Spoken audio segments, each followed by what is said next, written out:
to do a real quick video today about how to cook the perfect steak. It's going to be short, simple, and it's going to focus on an element that a lot of people miss, and I think a lot of people overcomplicate cooking a steak. I know I did for a really long time.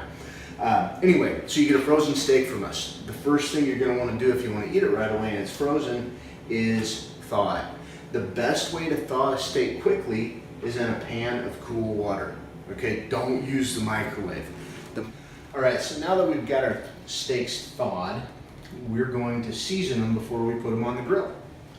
Today we're using a little bit of our SPG, which stands for salt, pepper, garlic. It's a pretty simple blend, but it's outstanding flavor-wise.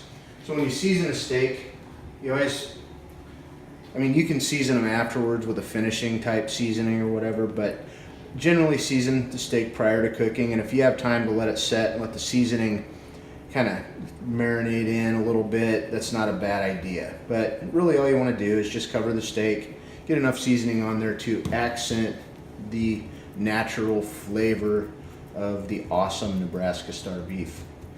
Okay, we're going to put these guys on the grill, and we're just running a high temp grill, regardless of how you cook the steaks, whether it's on the stove top at a cast iron skillet, on a grill, reverse sear in an oven. The really important thing that we're looking for here is not the temperature of the grill, just get it hot. What we're really looking for is the internal temperature of the steak. We like it. All right, and this one, 123. That's close enough. This steak's resting. And one of the things that happens when you rest a steak is the temperature will actually coast up. When we pulled this, it was 123.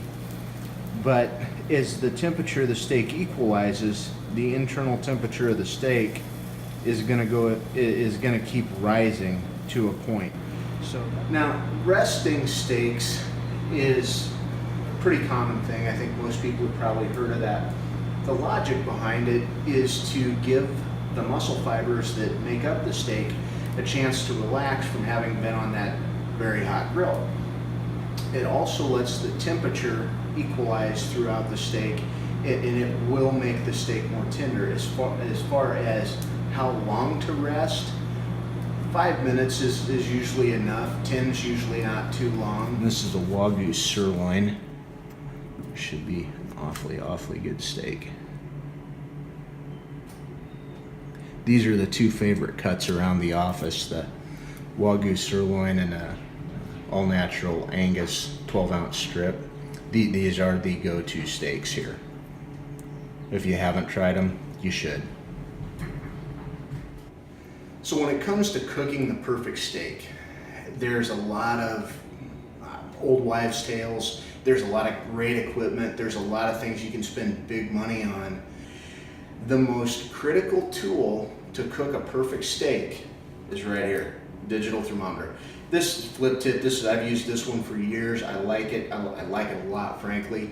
There's a lot of other really good ones on the market. But when it comes to knowing what's going on inside that steak, regardless of the way that you're cooking that steak, stovetop, grill, reverse sear in an oven, the only way to know what's going on inside a steak is a good digital thermometer.